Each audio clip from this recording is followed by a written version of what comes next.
ilmaha inaad guri uga tagto waxa ka qiimo badan inaad diin uga tagto inaad dhaqaale u samayso waxa uga qiimo badan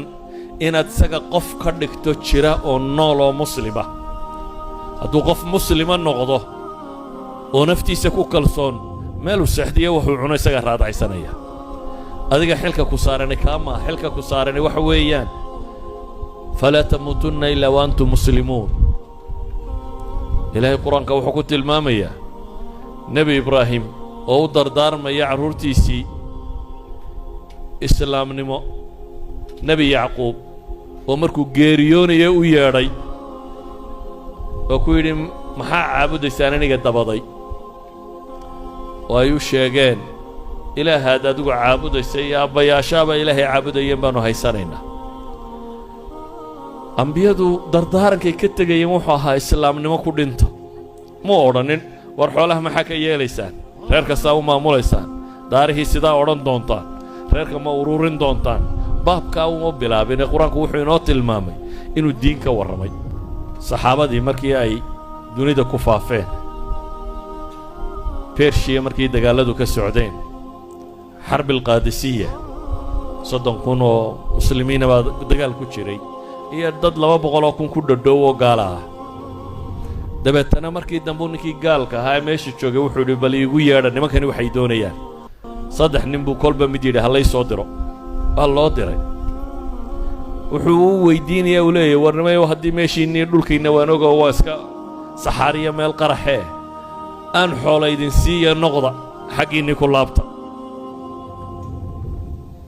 wuxuu weydiiyey maxaa idin soo bixiyey dhulkiinna idinka keenay dee wuxuu isleeyahay waxay odhan doonaan xoolaannu doonaynaayo waa meel abaaraannu ka nimi waxay ugu jawaabeen ilaahay baa na soo bixiyey waxaana naloo soo bixiyey inaannu dadka ka saarro addoonsiga is addoonsadaan oo aannu u saarro ilaa cibaadati illaahi waxdah ilaahay inay addoommo u noqdaan cidhidhiga adduun inaannu ka saarno ballaca aakhiro u saarro diimaha kale cadaalad xumadooda inaannu ka kaxayno oo diinta islaam geyno idan waxay leeyihiin wixii ugu weynaa baannu haynaa nimanka caynkaa leh iyagoo dhowr bilood dagaal ku soo jiray ayuu ninkani wuxuu rabay inuu hankooda jabiyo dabeetana kaarbadka cas baa la dhigay sariirtii boqorkana waa loo dhigay nin ka midaa soo socdayoo wuxuu la soo dul maray faraskiisii yaraaye gaabnaa meesha korkeedii dabeetana barkimooyinku meesha dhigay buu xadhigga ugu xidhay faraska wuu soo dhaqaaqo waxay idhahdeen hubka boqorka loolama tago idinkaa ii yeedhay buu yidhi haddaydan rabin waan iska noqon doonaa yacni kaana yactazu binafsih inuu isagu muslimiyey ustaadi alcaalam inuu yahay waxyigii ugu dambeeye samada ka yimi inuu sido ayuu isu arkayey ma u arkayn boqorkan iyo qadifadiisa cascasi wax qiimaa inay leedahay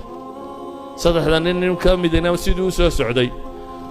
ayuu dee boqorka hortiisa alla fadhiistay oo laga hadlaaya sariirta boqorka dhinaceeda kaluu isna fuula markaasaa la qabqabtoo la soo tuuray suu yidhi maan moodaynin inay addoommaysu tihiine waxaan idin moodayay dad siman oo dee diin haysta ee in badhna